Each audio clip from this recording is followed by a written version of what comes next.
ஆச்சி பாதாம் ட்ரிங்க். ஆச்சி பாதாம் ட்ரிங்க் ஒன்னு வாங்கினா ஒன்னு ஃப்ரீ. 2016 நீங்க தப்பு பண்ணியிருக்கீங்க. தப்பு பண்ண உடனே இது தப்புன்னு சொன்ன உடனே அதை கரெக்ட் பண்ணி இருந்திருக்கணும். As an Indian citizen I have my rights சொல்லி you have your rights but you also have your duties.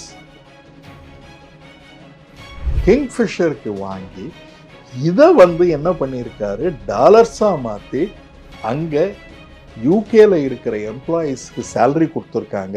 ஆனால் இந்தியாவில் இருக்கிற எம்ப்ளாயீஸ்க்கு சேலரி கொடுக்கல. இந்தியன் ஃப்ராடுன்னு சொன்ன உடனே அவர் தான் பாசிட்டிவ் பாயாக இருக்காரு. அதுக்கு காரணம் நீங்கள் அந்த மாதிரி இமேஜ் கிரியேட் பண்ணிக்கிட்டீங்க. நீங்கள் எப்போவுமே யூ ஹாவ் நெவர் டோல்ட் நீங்கள் உங்களுடைய லாவிஷ் பார்ட்டிஸ் மாடல்ஸோட இருக்கிறது. அவர் என்ன சொல்கிறாருன்னா, அந்த இன்டர்வியூவில் பிஸ்னஸ் மாடல்ஸ் எல்லாம் தியரட்டிக்கலாக அதெல்லாம் நான் நம்ப மாட்டேன் அப்படின்னு. அப்போ நீங்கள் எதை நம்புறீங்க? நீங்கள் எதை நம்புறீங்கன்னா பொலிட்டிக்கல் கனெக்ஷன்ஸை நம்புறீங்க. இதில் என்ன policy he can influence by just giving a costliest alcohol. அதே மாதிரி எல்லா பொலிட்டிக்கல் பார்ட்டிஸ்லையும் அவருக்கு ஃப்ரெண்ட்ஸ் இருந்தாங்க. அதனால அவர் என்ன நினைச்சாருன்னா, எல்லா லாஸையுமே நம்ம வளைச்சிடலாம் என்ற ஒரு கான்ஃபிடென்ட் இருந்துச்சு அவருக்கு. கான்ஃபிடென்ஸை விட ஹூப்ரிஸ், அகம்பாவம் இருந்தது. ஃப்ரீக்வெண்ட்டாக நம்ம ஃபாரின் இதிலெல்லாம் ஹூப்ரிஸ்ன்னா ஒரு அகம்பாவம், என்ன பண்ணிடலாம். ஏன்னா இது வரைக்கும் அவர் எல்லாத்தையுமே காசையும் ஆல்கஹாலையும் பார்ட்டிஸையும் வச்சு வாங்கினவர். இதை கூட தாண்டி இதையும் தாண்டி போவோம்னு நினைச்சார். அது 2016 கோர்ட்ல கேஸ் ஆயிடுச்சு.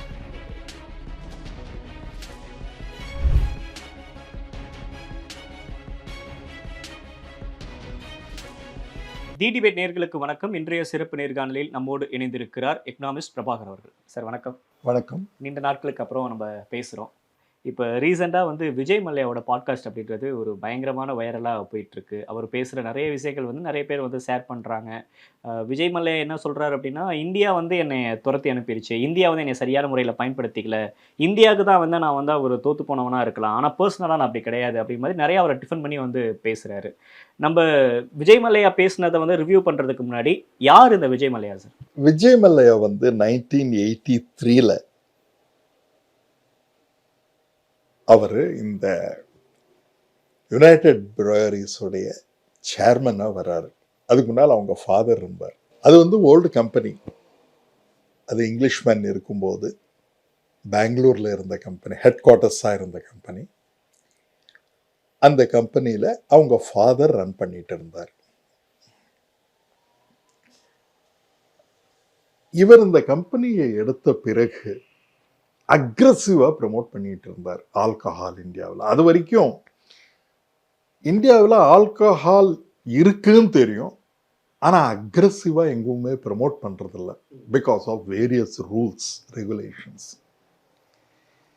இவர் அக்ரெசிவாக ப்ரமோட் பண்ணி இந்த 1983 he started expanding the business in unrelated areas. Alcohol மட்டுமே இல்லாமல் மிச்ச ஏரியாஸ்க்கு போயிட்டு இருந்தார். ஐபிஎல் வந்தபோது ஐபிஎல்ல வாங்கினார். ஆர்சிபி, ராயல் சேலஞ்சர்ஸ் சொல்லி.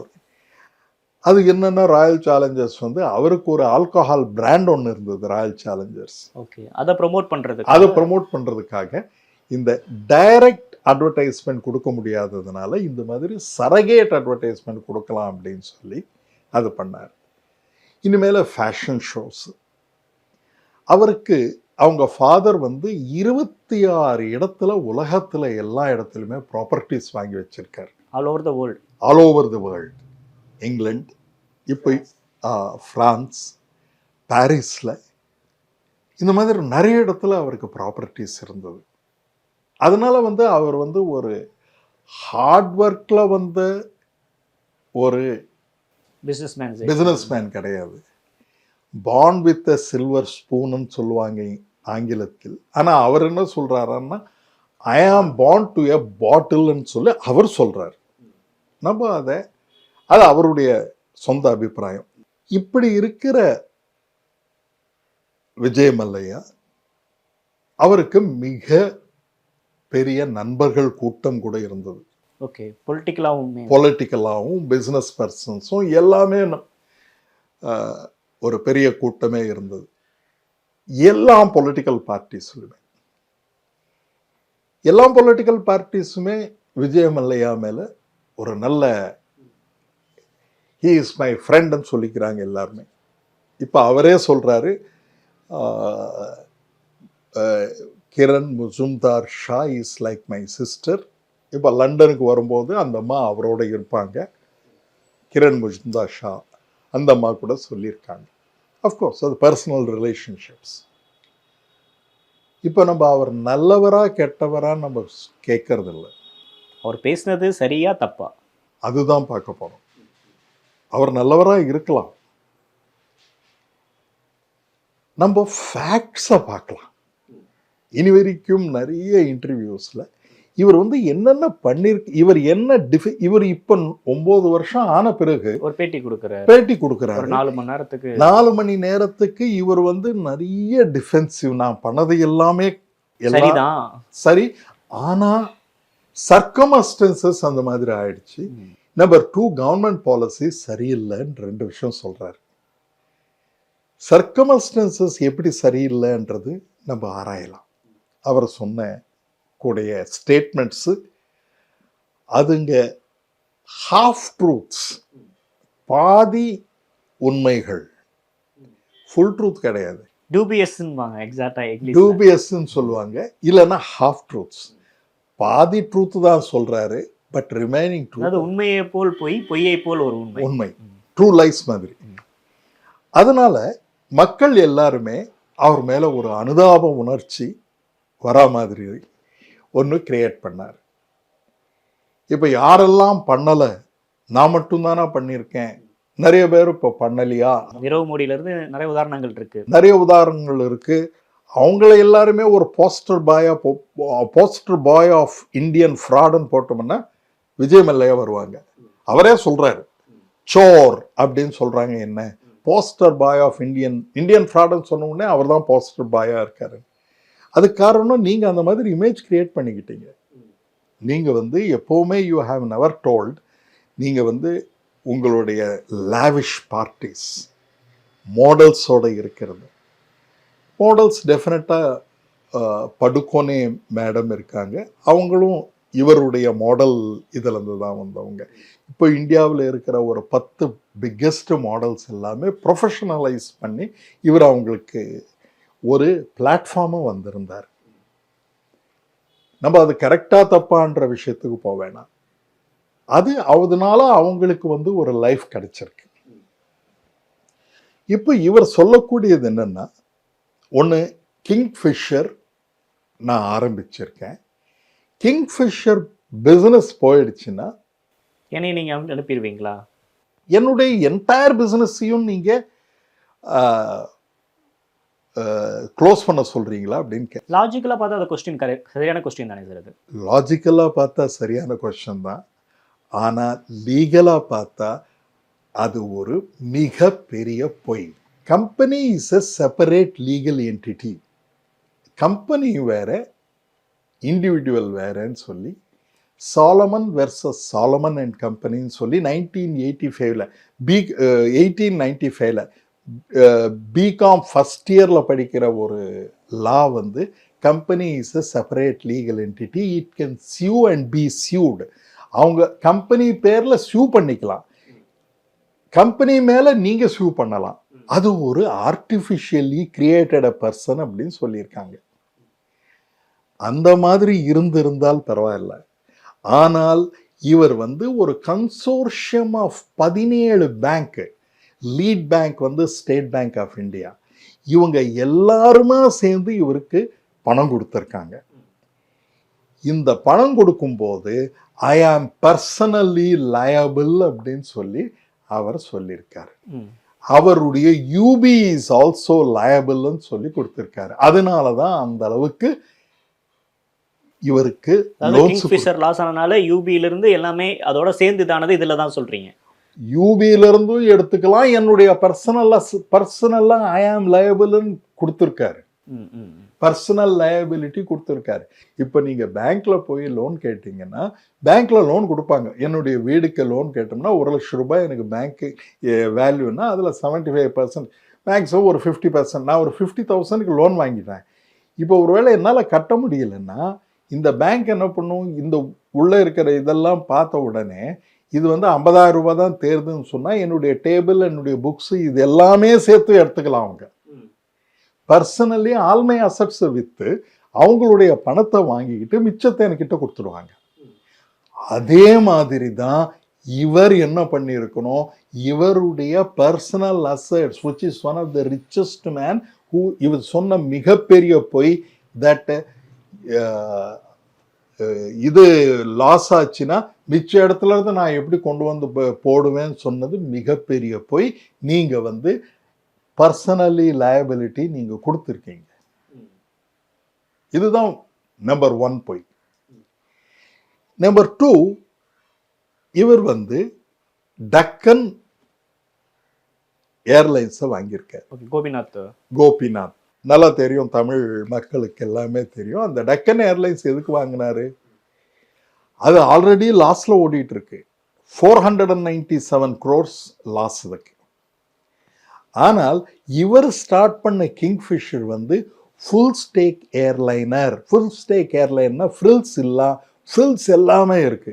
அதில் பார்த்தீங்கன்னா இந்த ஃப்ரண்ட்ல ஃபுல் ஃப்ளைட்டும் டாப் கிளாஸ் பீப்புள் போய் அங்கே இருக்கிற மாடல்ஸ், ஏர் ஹோஸ்டஸ் பதிலாக மாடல்ஸாக வந்து அவங்களுக்கு சர்வ் பண்ணிட்டு இருந்தாங்க. Food quality is extremely good, எல்லாமே நல்லா இருந்தது. அவர் என்ன சொல்ற, இப்போ ஏர் டெக்கான் வந்து low cost for a totally different kind of people. ₹1 போகணும்னு நினைக்கக்கூடியவங்க போகிற இது வந்து நான் ரிச்சஸ்ட் கிளாஸ்க்காக கிரியேட் பண்ணது. இவர் ஏன் வாங்கினாரு அப்படின்னா, ஒன்று அவர் முதல்ல வாங்கி டெக்கன்னு சொல்லி மாற்றி அதுக்கப்புறம் கிங்ஃபிஷர் ரெட்னு மாத்துறாரு அந்த ஃப்ளைட்ஸை. இவர் எதுக்கு வாங்கினார்னா, ஃபாரின்ல ஆப்ரேட் பண்ணுறதுக்கு இந்தியாவில் 5 years எக்ஸ்பீரியன்ஸ் தேவைப்படுது. ஆனால் அந்த எக்ஸ்பீரியன்ஸ் கிடையாது. ஏர் டெக்கானுக்கு இருக்கிறதுனால அவர் அந்த லைசன்ஸை வாங்கி அதை வச்சு அதை எக்ஸ்பேண்ட் பண்ணுறதுக்காக பண்ணுறார். அவரோட கிங்ஃபிஷர் எதனால சார் லாஸ் ஆச்சு? எக்ஸசிவ் ஆப்ரேட்டிங் காஸ்ட்ஸுங்க. ஒன்று ஃபியூவல் ப்ரைஸஸ் இன்க்ரீஸ் ஆச்சு. அவர் சொன்ன இதில் எல்லாருக்கும் தான் இன்க்ரீஸ் ஆச்சு. $140 வரைக்கும் போயிருக்கு. 2013-14 ஒரு பேரல் ஆஃப் பெட்ரோலியம் வந்து $140 ஆயிடுச்சு. $140 ஆகும்போது நம்ம இந்தியா மேனேஜ் பண்ணியிருக்கு. ஆனால் இவரும் மேனேஜ் பண்ணி இருந்திருக்கணும். லாஸஸ் வரும். பிஸ்னஸில் லாஸும் ப்ராஃபிட் தான் வரும்னு கிடையாது. அந்த இடத்துல வந்து இவர் ஏன் லாஸ் ஆனாருன்னா எக்ஸ்ட்ராவெஜன்ஸ். இதற்காக வாங்கின லோனை வேற பிஸ்னஸ்ல பயன்படுத்தினார். கிங்ஃபிஷரை காட்டி வாங்குற லோனு இது IDBI பேங்க்ல இருந்து வாங்கி அவங்க மேலேயும் இப்போ கிரிமினல் கேசஸ் வந்திருக்கு. இந்த கிங்ஃபிஷருக்கு வாங்கி இதை வந்து என்ன பண்ணியிருக்காரு, டாலர்ஸாக மாற்றி அங்கே யூகேல இருக்கிற எம்ப்ளாயீஸ்க்கு சேலரி கொடுத்துருக்காங்க. ஆனால் இந்தியாவில் இருக்கிற எம்ப்ளாயீஸ்க்கு சேலரி கொடுக்கல. ஓகே, இவர் இது வயலேட் பண்ணுற மாதிரி தானே? டோட்டலாக வயலேஷன் தானேங்க. இப்போ இங்கே இருக்கிற அதுதான் ஃபாரின் எக்ஸ்சேஞ்ச் ஃபெமா வருது. அது ஃபெமா கேஸ் வருது. அதே மாதிரி நீங்கள் வந்து ஒரு பிஸ்னஸ் ஸ்டார்ட் பண்ணணும்னா, நான் எதுக்காக இந்த பிஸ்னஸ் ஸ்டார்ட் பண்ணுறேன், இந்த என்டையர் டீட்டெயில்ஸ் நம்ம பேங்க்குக்கு கொடுக்கணும். அந்த இதில் இருந்து நம்ம எதுவுமே வேற பிஸ்னஸ்க்கு நீங்கள் கிங்ஃபிஷருக்காக தான் யூஸ் பண்ணணுமே தவிர வேற எதுக்குமே யூஸ் பண்ணக்கூடாது. ஆனால் யூ ஹாவ் நாட் தேர்ஃபோர். மூணாவது பொய், நான் கிங்ஃபிஷருக்கு தான் யூஸ் பண்ணேன்னு சொல்கிறது ஒரு பெரிய பொய். அவர் வந்து கிங்ஃபிஷரை இம்ப்ரூவ் பண்ணுறதுக்காக யூஸ் பண்ணலை. அவர் வந்து என்ன பண்ணாருன்னா லோன் வாங்குறாரு. 2 விதமான லோன். ஒன்று வந்து என்ன லோனுன்னா கேபிட்டல் எக்ஸ்பெண்டிச்சருக்கு லோன் வாங்குறது. இப்போ நம்ம கேமரா இதெல்லாம் வாங்கினா கேபிட்டல் எக்ஸ்பெண்டிச்சர். இன்னொன்று வந்து ஒர்க்கிங் கேபிட்டல். ஏர்லைனில் என்ன ஒர்க்கிங் கேபிட்டல் இருக்கும் அப்படின்னு சொன்னால், நீங்கள் வந்து ஃபியூயல் வாங்கியிருப்பீங்க, பெட்ரோல் ஃபியூயல். அது நிறைய ஸ்பேர் பார்ட்ஸ் எல்லாம் வாங்கி வச்சிருக்கோம். இதெல்லாம் தான் ஒர்க்கிங் கேபிட்டல். இதை காட்டி நம்ம வந்து ஒர்க்கிங் கேபிட்டலுக்கு பணம் வாங்குறது தப்பு கிடையாது, இது எதுவுமே தப்பு கிடையாது. ஆனால் அந்த லோன் வாங்கி வேற இதுக்கு யூஸ் பண்ணுறீங்க பாருங்க, அதுதான் பெரிய தப்பு. தேர்ஃபோர் இது ஒரு 4வது பொய். நான் வந்து இந்த பிஸ்னஸில் இவளை 1983 பிஸ்னஸ் டைக்கூனாக இருக்கிறவங்களுக்கு இந்த ஒரு சின்ன விஷயம் தெரியாமல் செஞ்சுட்டேன்னு சொல்கிறதுக்கு கூட சான்ஸ் கிடையாது. இவர் என்ன சொல்கிறாருன்னா, நான் வந்து பிரணாப் முகர்ஜியை போய் பார்த்தேன், அவர் வந்து லோன் கொடுக்க சொல்கிறேன்னு சொன்னார், பேங்க்குக்கு லோன் கொடுக்க சொல்கிறேன்னு சொன்னார். இப்போ ஒன்று, அது எந்த அளவு அவரும் கிடையாது, அது எந்த அளவுக்கு இவர் உண்மை சொல்கிறாருன்னு தெரியாது. அப்படி இருந்தாலும் பேங்க் அவர் எதுக்காக சொல்லியிருக்காருன்னா, ஒரு அந்த டைமில் அவருடைய கம்பெனியில் இருக்கிற எம்ப்ளாயி 3500 பேர் எம்ப்ளாயீஸ். 3500 பேர் எம்ப்ளாயீஸ்க்காக உங்களுக்கு பேங்க்ல இருந்து லோன் தர சொல்கிறேன்னு சொல்லி ஒரு ஃபைனான்ஸ் மினிஸ்டர் சொல்லியிருக்கார். ஆனால் அவர் வந்து டெஃபினட்டாக கேட்டிருந்திருக்கணும், உங்ககிட்ட ஆல்ரெடி நீங்கள் பர்சனல் லோனு, உங்ககிட்ட இவ்வளோ பணம் இருக்குது, அதிலிருந்து ஏன் கொடுக்கக்கூடாது, நீங்கள் ஏன் பேங்க்கு கிட்ட வரணுன்ற ஒரு கேள்வி அவர் ஃபைனான்ஸ் மினிஸ்டரை கேட்டிருந்திருக்கணும். ஆனால் அவர் ஏன் கேட்கலன்றது நமக்கு தெரியாது. அதனால் ஒருவேளை அவர் அப்படி சொன்னார்னா, இல்லைன்னா இவரா கதை கட்டுறாருன்னா அது இன்னொரு பொய். இப்போ நீங்க ஆஸ் அ பிஸ்னஸ் மேன் இமீடியட்டா நீங்க என்ன இருக்கோ அது எல்லாத்தையும் போட்டு நீங்க வந்து கிங்ஃபிஷ் உங்களால நடத்த முடியல. 27% இருந்தது 2008 இவருடைய மார்க்கெட் ஷேர் 27% இருந்தது. சஸ்டெயினபிளா உங்களால பண்ண முடியல. As a businessman you are அவர் என்ன சொல்றாருன்னா, அந்த இன்டர்வியூல பிஸ்னஸ் மாடல்ஸ் எல்லாம் தியரட்டிக்கலா, அதெல்லாம் நான் நம்ப மாட்டேன் அப்படின்னு. அப்ப நீங்க எதை நம்புறீங்க? நீங்க எதை நம்புறீங்கன்னா பொலிட்டிக்கல் கனெக்ஷன்ஸை நம்புறீங்க. 2010 அமர் சிங்னு சொல்லி ஒரு இது பேசர் சமாஜ்வாதி, அவர் வந்து சமாஜ்வாதி பார்ட்டியில இருக்காரு. ஆனா வந்து அவருடைய ரோல் வந்து டீல் மேக்கிங் தான். அவர் வந்து இது பிரஸ்ல வந்தது, நமக்கு ரியலாவே தெரியாது. ஆனா 2000 தான் இருக்கும்.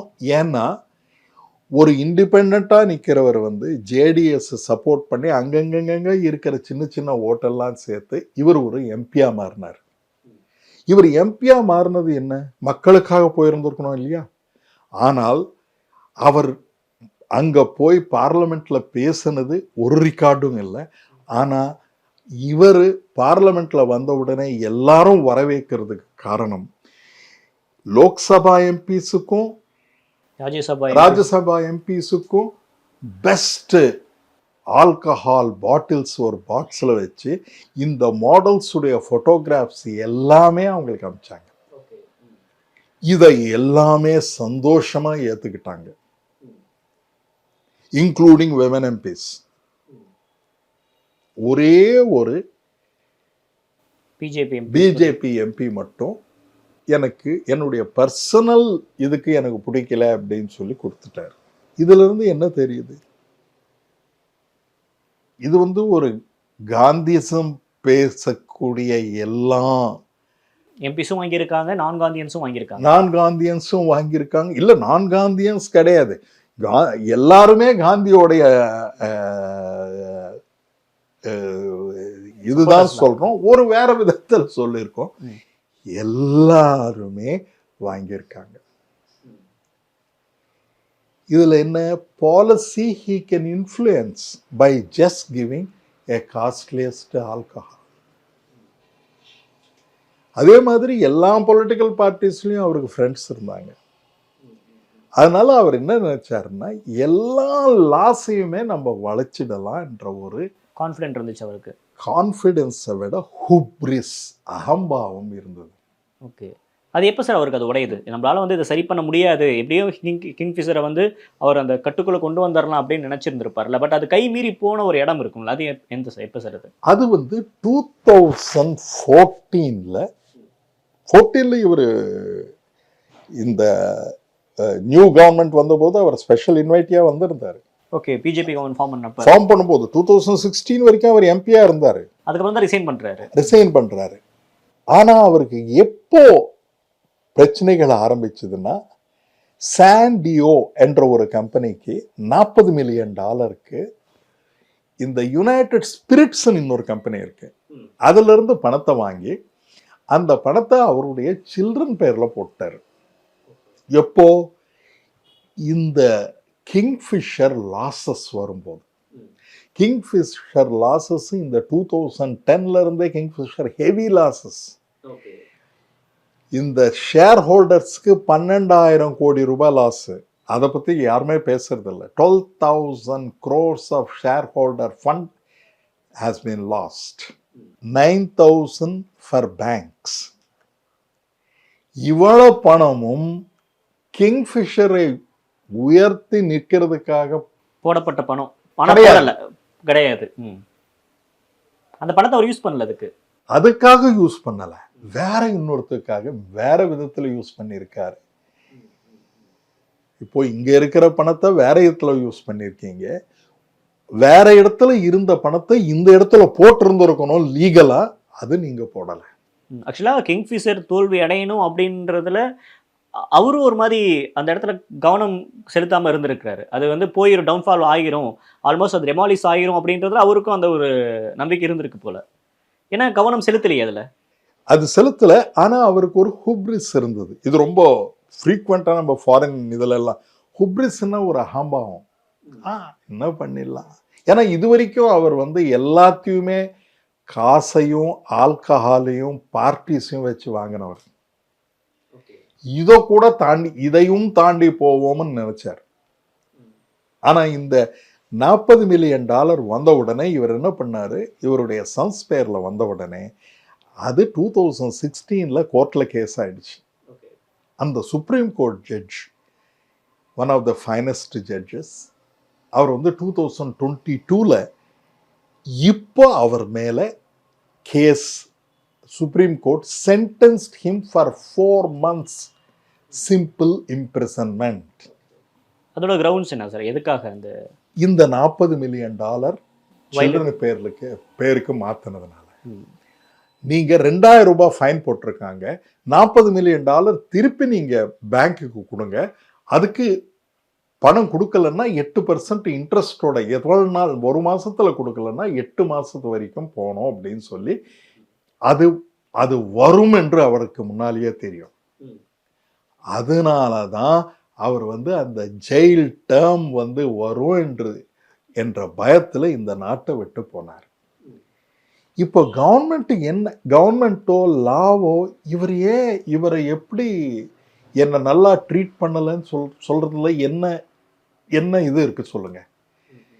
2016ல நீங்க தப்பு பண்ணியிருக்கீங்க, தப்பு பண்ண உடனே இது தப்புன்னு சொன்ன உடனே அதை கரெக்ட் பண்ணி இருந்திருக்கணும். 2022ல நீங்க ஜெயிலுக்கு போக வேண்டியது இந்தியன் சிட்டிசனா இருந்தா. அவர் அதிலேயே சொல்றாரு, as an Indian citizen I have my rights சொல்லி. You have your rights but you also have your duties.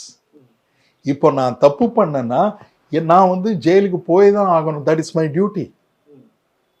I can't say I am a citizen of this country. நான் ஜெயிலுக்கு போய், எஸ் நான் பண்ணது தப்பு, நான் ஜெயிலுக்கு போய் வெளியில வந்துட்டேன், எனக்கு ஜெயில் வந்து தண்டனை வந்திருக்கு, எனக்கு அந்த ஜெயில் தண்டனை வந்திருக்கு, முடிச்சுட்டேன், அந்த பிரச்சனையை நான் சால்வ் பண்ணிட்டேன், நான் அந்த 2,000 ரூபாய். அது மாதிரி தானே இப்போ நிறைய ஆக்டர்ஸு கார் வாங்கி அது வந்து கொடுக்காம இருக்காங்க. அதுக்கு வந்து அவர் அப்படிதானே சொன்னாரு, அவர் டாக்ஸ் பே பண்ணலை, அதனால நான் அதுல இருந்து வெளியில வந்துட்டேன் அப்படின்னு சொல்லி சொன்னாரு. அதனால இருந்து நீங்க வந்து லாவை ஃபேஸ் பண்ணணும். அதுதான் யூ ஆர் எ சிட்டிசன். லாவை யூஸ் பண்ணிக்கிட்டு நம்ம ப்ராஃபிட் பண்றோம். ஏதாவது பிரச்சனை வரும்போது லாவில இருந்து நான் வெளியில போயிடுவேன்னு சொல்றது வந்து ஒரு சரியான பிசினஸ் மெத்தடாலஜி கிடையாது. பட் ஆனால் அவர் ஒரு பிசினஸ் ஜெயிண்ட் இல்லை சார். ஸோ அவர்லாம் இதை பத்தி அவேரா தான் இருந்திருப்பாரு. எல்லாமே அவேரஸ். ஆனால் அந்த ஹுப்ரிஸ், அந்த ஆம்பாவம் என்னன்னா, சரி எப்படியாவது பண்ணிக்கலாம், திருப்பி அங்க போயிட்டு. அதனாலதான் அவர் என்ன பண்ணாரு, பார்லமெண்ட்ல நான் அருண்ஜேட்லியோட பேசியிருக்கேன், அருண்ஜேட்லிக்கு தெரியும் நான் வெளியில போறதுன்றார். ஆனா அவரும் அருண்ஜேட்லியும் இங்க இல்லை. இப்போ இப்போ அதை ரெஃபர் பண்ணுறதுக்கு அது உண்மையா பொய்யான்னு சொல்கிறதுக்கும் நமக்கு சரியாக தெரியல. ஆனால் அருண்ஜேட்லி கூட அது பொய் இல்லைன்னு சொல்லலை, ஆனால் பெர்ஃபெக்டான ஆன்சர் சொல்லலாம். அவருடைய பெர்மிஷனில் போனாரான்னு. ஆனால் அவருடைய பெர்மிஷனில் போக முடியுமா? அப்போனா பாலிசி மேக்கிங் வந்து பாருங்க, பிரணாப் முகர்ஜி பேங்க்குக்கு லோன் தரேன்னு சொல்றாரு. டிசிஷன் மேக்கிங்ல தப்பு இருக்கு. இந்த அருண் ஜேட்லி கிட்ட பர்சனலா பெர்மிஷன் கேட்டு நான் போயிடலாம்ன்றது மாதிரி இருக்கு. அதுக்கு அடுத்தது தான் லுக் அவுட் நோட்டீஸ் இதெல்லாம் கொடுக்குறாங்க. அந்த லுக் அவுட் நோட்டீஸ் எங்க எப்போ வந்தது, அதுக்கு முன்னால வந்தது, ஏன் இந்த மாதிரி நடந்தது? இப்போ லாவை கன்சிஸ்டண்டா வயலேட் பண்ணிக்கிட்டே இருக்கீங்க. ஆனா நீங்க வந்து கவர்மெண்ட் மேலேயும் கவர்மெண்ட் பாலிசி மேலேயும் சொல்லிட்டு இருக்கீங்க, இந்த நாட்டு மக்கள் மேலேயும் சொல்லிட்டு இருக்கீங்க. பட் ஆனால் அவர் சொல்கிறாரே சார், நான் வந்து பேங்க்கோட வந்து பேச்சுவார்த்தை நடத்த எவ்வளவோ முயற்சி பண்ணேன், ஆனால் அவங்க வந்து அதை இக்னோர் பண்ணுறாங்க, அவங்க அதுக்கு அந்த இடத்துக்கு இறங்கி வரல அப்படின்றாரே சார். இது 5வது பொய். நம்ம கரெக்டாக வருவோமா? 5வது பொய்க்கு வரிசையா இது நிறைய பொய்கள் இருக்கு. இதுல இது இப்போ இந்த பேங்க் வந்து பேங்கோட நான் நெகோஷியேட் பண்றேன் அப்படின்னு சொல்லியிருக்காங்க. ஆனா இவர் மேல இருக்கிற கேசஸ் போட்டவங்க எல்லாம் enforcement directorate, CBI court case போட்டிருக்காங்க, டெட் ரிகவரி ட்ரிபியூனல் 3 பேருமே கேஸ் போட்டிருக்காங்க. இவங்க 3 பேரும் சுப்ரீம் கோர்ட்டோடைய டைரக்ட் சூப்பர்விஷன்ல ஒர்க் பண்றாங்க. அப்போ பேங்க் வந்து தனியா நெகோஷியேட் பண்ண முடியாது. இது எல்லாமே கவர்மெண்ட் பாடிஸ். இப்போ பேங்க் வந்து பப்ளிக் செக்டார் பேங்க்ஸ், பட் அது கவர்மெண்ட் கிடையாது. கவர்மெண்ட்ன்றது இங்க இந்த 3 நீங்க இடிஓட பெர்மிஷன் கேட்டுதான் நீங்க இவரோட நெகோஷியேட் பண்ணணும். நீங்க சிபிஐ பெர்மிஷன் கேட்டு தான் நீங்க, ஏன்னா அந்த அசட்ஸ் எல்லாம் அவங்க கிட்ட இருக்கு. நீங்க எப்படி பேங்க் அவர் அதை சொல்ற அந்த ஸ்டேட்மெண்டே தப்பு இல்லையா? அப்படின்னா போய், ஏன்னா இந்திய மக்களை ஈஸியா ஏமாத்தலான்ற ஒரு நல்ல, அவர் சொன்ன எல்லா பொய்களிலும் ஒரு உண்மை இருக்கு. One loud mouth journalist have talked about me அப்படின்னாரு. அது யாருன்னு நமக்கு எல்லாருக்குமே தெரியும் இந்தியாவில். இப்போ இவர் வந்து ஃபிகிட்டிவ் எக்கனாமிக் அஃபெண்டர்ன்னு சொல்லி இவரை என்ன டிக்ளேர் பண்ணியிருக்காங்கன்னா, ஃபிகிட்டிவ் எக்கனாமிக் அஃபெண்டர்ன்னு சொல்லி டிக்ளேர் பண்ணியிருக்காங்க. இந்த 2008 ஆக்ட் படி, FEO ஆக்ட்னு சொல்லி, அதுல முதல் நேம் இவர் தான். ஃபிகிட்டிவ்னா இங்க கிரைம்ஸ் பண்ணிட்டு வெளியூருக்கு போறவங்களை ஃபிகிட்டிவ் எக்கனாமிக் அஃபெண்டர், அவருடைய என்டையர் சொத்துக்களை பறிமுதல் செய்யலாம் அப்படின்னு சொன்னாங்க. அவருடைய சொத்துக்களை எல்லாம் பறிமுதல் செஞ்சாங்களா இப்ப கவர்மெண்ட்? பண்ணலையே. உங்களை டிக்ளேரும் பண்ணி உங்களை விட்டுட்டாங்க பாருங்க. இன்னும் நீங்க 4 மணி நேரம் பேசுறீங்களே. அப்போ எந்த அளவுக்கு இந்த இந்தியன் மக்களும் இந்தியன் பீப்புள் சிஸ்டமும் உங்களுக்கு ஃப்ரீ ஃப்ளோவா இருக்குன்னு பாருங்க. அதே போல இவர் ஒரு டிஃபால்டர். அவர்கிட்ட பணமே வச்சுக்கிட்டு நான் கொடுக்கறது இல்லை அப்படின்னு சொல்றாங்க. இந்த டிஃபால்டர், டெலிபரேட் டிஃபால்டர் இவர். நிறைய பேர் இந்த ரிச்சஸ்ட் மென்னு பணம் வச்சுக்கிட்டு they will not give the money, அதவும் டிக்ளேர் பண்றாரு. நீங்க அது பேங்க் கிட்ட போயிட்டு ஐ ஆம் நாட், என்கிட்ட பணம் இல்லைன்னு சொல்லி நீங்க ப்ரூவ் பண்ணிருக்கீங்களா? இன்னொரு பொய். அதுக்கப்புறம் லிமிட்டெட் லயபிலிட்டிஸ், இது எல்லாமா சேர்த்து இப்ப நீங்க அதிகமா நீங்க கலெக்ட் பண்ணிட்டீங்க, இனிமேல என் மேல என்ன குற்றம் இருக்கு அப்படின்றாரு. என் வீட்டுல இருந்து எல்லாமே எடுத்துக்கிட்டீங்க, அது மதிப்பே அதிகமா இருக்கு நான் கட்ட வேண்டிய தொகையோட அப்படின்னு சொல்றாரு. அது ஒரு ஆர்குமெண்ட்டே கிடையாது. ஏன்னா இப்போ ஒரு பர்சன் ஒரு அஃபென்ஸ் பண்ணி இப்போ ஒரு 1000 rupees பி கிட்ட இருந்து திருடிட்டாருன்னு நினைச்சீங்க. உடனே பி 1000 rupees திருடிட்டீங்க அப்படின்னு சொன்ன உடனே ஆமா 1000 rupees கொடுத்துட்றேன், தெரியாமல் எடுத்துட்டேன், இந்தாங்கன்னு கொடுத்து. சரி, அதோட அது டிரான்சாக்ஷன் முடியலை. ஏன்னா ஒரு offence you have created which is a criminal offense. இது வந்து criminal offence. Stealing is a criminal offence. அதனால இவர் செக்ஷன் 420 லேட்டஸ்ட் ஆக்டில் he can go up to 7 years. 6 கேசஸ்லையும் பார்த்தீங்கன்னா 7 வருஷம் தண்டனை. இது இனி வரைக்கும் யாரும் பேசல. அவருக்கு 7 வருஷத்து வரைக்கும் தண்டனை விதிக்கலாம் இவர் பண்ண ஃப்ராட்ஸுக்கு. மிச்சம் இருக்கிறதுக்கு எல்லாத்துக்குமே 3 வருஷம் 4 வருஷம். இதெல்லாம் பார்த்தீங்கன்னா 2 விதத்தில் கோர்ட்டு கொடுக்கலாம். எப்படின்னா கங்கரண்ட்டாக, இப்போ வந்து 7 வருஷம் 3 வருஷம் 4 வருஷம்னா வரிசையாக எல்லாமே முடிஞ்சது, 7 வருஷத்தோட எல்லா தண்டனையும் முடிஞ்சதுன்னு சொல்லலாம். இல்லைன்னா ஒன்று ஒன்றா நீங்கள் உங்கள் லைஃப் எண்டாகிற வரைக்கும் இருக்கிற மாதிரியும் கோர்ட் சொல்லலாம். அது எல்லாமே all those sections he is liable. இப்போ என்ன எதுக்காக இந்த பேசுறாருன்னா, கவர்மெண்ட் வந்து ஜெனரலா இந்த அபுசலாம் கேஸ்ல என்ன பண்ணாங்கன்னா, ஸ்பெயின்ல இருந்து அவரை கூட்டிட்டு வரும்போது ஹியூமன் ரைட்ஸ் வயலேஷன் பிரகாரம் அவருக்கு வந்து நீங்க மரண தண்டனை விதிக்கக்கூடாது, மரண தண்டனை விதிக்கலைன்னா நாங்க எக்ஸ்ட்ராடியேட் பண்றோம் சொன்னாங்க.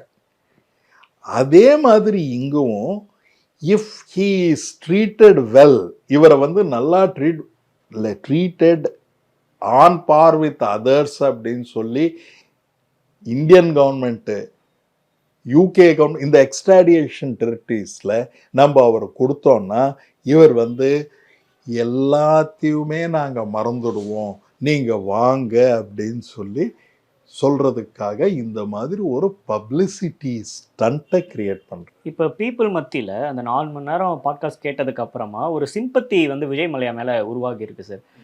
அவர் வந்து எவ்வளோ பெரிய ஹார்ட் ஒர்க்காக இருந்திருக்காரு. ஸோ இங்கே இருக்க கவர்மெண்ட்டும் இங்கே சிஸ்டமும் தான் வந்து விஜய் மல்லையா வந்து சரியாக புரிஞ்சிக்கல அப்படின்ற மாதிரியான ஒரு சிம்பத்தி மக்கள் மத்தியில் உருவாகி இருக்குல்ல, இதை எப்படி நீங்கள் அட்ரஸ் பண்ணுறீங்க?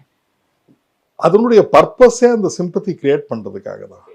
வெல் ஸ்கிரிப்டட்ன்றீங்களா அந்த இன்டர்வியூ? Well scripted. அந்த 10 பொய்கள் அவர் சொன்ன எல்லாம் 7 கேசஸ் இருக்கு அவர் மேல. 7 கேசஸ் நீங்க எடுத்து பார்க்கலாம். 7 கேசஸ் என்னென்ன இருக்குன்னு சொல்லி. உங்ககிட்ட பணம் இல்லைன்னு சொல்றது பொய். உங்களுடைய யூபி ஷேர்ஸ் இன்னும் அது ரன்னிங்ல இருக்கா இந்தியால? வெரி மச் ரன்னிங்ல இருக்கு. ஓகே, யூபி ஷேர்ஸ் உங்க கையில தான் இருக்கு. You are still, you may not have the operational control. நீங்க வந்து இது பண்ணுங்க அது பண்ணுங்க சொல்றது இல்லை, பட் அதனுடைய ஷேர்ஸ் உங்க கையில தான் இருக்கு. அதனுடைய ப்ராஃபிட், அது most profitable company in India. அது எல்லாமே எங்க கைவிட்டு போயிடுமோ அப்படின்னு சொல்லி பயத்துல இருக்காரு. சில்ட்ரன் அமெரிக்கால இருக்காங்க. 26 இடத்துல ப்ராப்பர்ட்டிஸ் வாங்கியிருக்கீங்க. எத்தனை இடத்துல ப்ராப்பர்ட்டிஸ் இருக்குன்னு யாருக்குமே தெரியாது. சுப்ரீம் கோர்ட்டுக்கு தான் அதுக்கு என்ஃபோர்ஸ்மெண்ட் டைரக்டரேட் தான் பண்ணணும். அதுக்கு நீங்க ஒத்துழைச்சிங்கன்னா நீங்க ஒரு தடவை கூட அவர் இந்த பேங்க் மீட்டிங்ஸ்க்கு எதுக்குமே இவர் அட்டன் பண்ணல. ஆனா அவர் இன்டர்வியூல அந்த பாட்காஸ்ட்ல சொல்றாரு, நான் பேச முயற்சி பண்ணேன்னு. பேச முயற்சி பண்ணாரு எப்போ? 2016க்கு அப்புறம். ஓகே, 2016க்கு அப்புறம் இல்லைங்க, அதுக்கு முன்னால, ஊரை விட்டு வெளியில போறதுக்கு முன்னால. ஆனா அதுக்கு முன்னால உங்களுக்கு எல்லாமே ப்ராப்ளமா இருக்குன்னு சொல்லி இந்த எல்லா மீட்டிங்ஸ்க்கும் அவர் கூப்பிடும் போது அந்த மீட்டிங்ஸ்க்கு எல்லாருக்குமே வரல. அந்த வராததுனாலதான் இந்த பிரச்சனையே வந்தது. அவருக்கு என்ன அந்த மீட்டிங்ஸ்க்கு எல்லாம், பேங்க் மீட்டிங்ஸ்க்கு எல்லாமே, ஷேர் ஹோல்டர்ஸ் மீட்டிங்கு, பேங்க் மீட்டிங்கு, இதுக்கு எல்லாமே வராததுக்கு காரணம், பரவாயில்ல, ஐ ஹாவ் ஃப்ரெண்ட்ஸ் எவ்ரிவேர், இந்த சிஸ்டம் தாங்க இதுக்கு காரணம். அதனால தான் என்னாச்சு, ராங் ப்ரையாரிட்டிஸ். ரயில்வே ஸ்டேஷனில் நீங்கள் இப்போ பார்க்குறீங்க, பாம்பே ரயில்வே ஸ்டேஷனில் எத்தனை பேர் எவ்ரிடே ட்ரெயின் ஏறுறதுக்கு சாகுறாங்க, டிக்கெட்டு வாங்குறதுக்கு சாகுறாங்க. இந்த அளவுக்கு இன்னல்கள் இருக்கும்போது ப்ரையாரிட்டிஸ் வந்து நம்ம லீடர்ஸ்க்கு எங்கே இருந்தது? பிரணாப் முகர்ஜி சார்லேருந்து அவர் சொல்கிறது படி அருண் ஜெட்லி வரைக்கும் அந்த எம்ப்ளாயி இறந்த பிறகு ஒரு எம்ப்ளாயியோடைய வைஃபை அந்த அம்மா தற்கொலை பண்ணிக்கிட்டாங்க. ஆனால் அது ஃபேமிலி ரீசன் அவர் சொல்கிறாரு. ஃபேமிலி ரீசன் சொல்லி அவர் இன்வெஸ்டிகேட் பண்ணாராம். ஆனால் உங்களுக்கு மனசில் கொஞ்சமாவது ஈரம் இருந்தால், இது ஒரு ஃபேமிலி ரீசனாக இருந்தாலும், எப்பவுமே ஒரு வீட்டில் சம்பளம் வரலன்னு வச்சுங்க ஹஸ்பண்டுக்கு, வீட்டில் பிரச்சனை இருக்குமா இருக்காதா? அது வீட்டு பிரச்சனையாக இருக்குமா, இல்லைன்னா கார்ப்பரேட் இஷ்யூவாக இருக்குமா? வீட்டில் அவர் ஹஸ்பண்ட் வந்து பணம் கொடுக்க சேலரி வரலமான்னு சொல்கிறாரு, அந்த அம்மா சண்டை போடுறாங்க. அது வந்து கார்ப்பரேட் இஷ்யூவா, இல்லைன்னா நீங்கள் சம்பளம் கொடுக்காதது இஷ்யூவா? சம்பளம் கொடுக்காத பிரச்சனை. ஆனால் அவருக்கு ஏதாவது ஒன்று பண்ணியிருக்கீங்களா? பண்ணலை. ஒரு எம்ப்ளாயிக்குமே 2 இமெயில் எழுதியிருக்காரா, அந்த 2 இமெயிலும் என்ன இமெயில்னு தெரியல. எத்தனை பேர் எம்ப்ளாயோட பேசுனாங்கன்னு தெரியல. 3500 பேர் எம்ப்ளாயீஸ் ரோட்டில் ஸ்ட்ரைக் பண்ணி சில பேர் இறந்து எல்லாமே லைஃப் லாஸ் ஆன பிறகு நீங்கள் ஒருத்தருக்கும் அவங்க சேலரிஸும் கொடுக்கல. அதே மாதிரி அவங்க கிட்டேருந்து, அவங்க சேலரிஸ் கிட்ட இருந்து அவங்க கிட்டே இருந்து இது வாங்கியிருக்கீங்க, டிடிஎஸ். அந்த டிடிஎஸ் கவர்மெண்ட்டில் கட்டலை. அது அஃபென்ஸ் இல்லையா? அது யாருடைய பணம்? கவர்மெண்ட்டுடைய பணம். கவர்மெண்ட்டுடைய பணம் திருடி இருக்கீங்க இல்லையா? இப்போ நீங்கள் டிடிஎஸ், நான் உங்கள் எம்ப்ளாயிங்க, எனக்கு வந்து சம்பளம் X 1000 ரூபாய் சம்பளம் கொடுக்குறீங்க, அதில் டிடிஎஸ் 100 ரூபாய் பிடிக்கிறீங்க. அது உங்கள் பணமா இல்லைன்னா கவர்மெண்ட் பணமா? அது கவர்மெண்ட் பணம் தானே. அந்த கவர்மெண்ட் பணத்தை கவர்மெண்ட்டுக்கு நம்ம சேர வேண்டியது நம்மளுடைய டியூட்டி. ஆனால் அது நீங்களே வச்சுக்கிட்டீங்கன்னா பிஎஃப், அது violation of the law. PF கட்டிருக்கீங்களா? பிஎஃப் கட்டலை. எவ்வளோ பெரிய அஃபென்ஸ்! இவ்வளோ பெரிய நிறுவனத்தில் பிஎஃப் இவங்களுக்கு 3 வருஷமா இவங்களுக்கு பிஎஃப்பும் கட்டலை. இத்தனை அஃபென்சஸும் வச்சுக்கிட்டு இவ்வளோ பொய்யும் சொல்லி நீங்கள் வந்து சிம்பத்தியே எதிர்பார்க்குறீங்களே. ஆனால் சிம்பத்தி காட்டுறவங்களுக்கு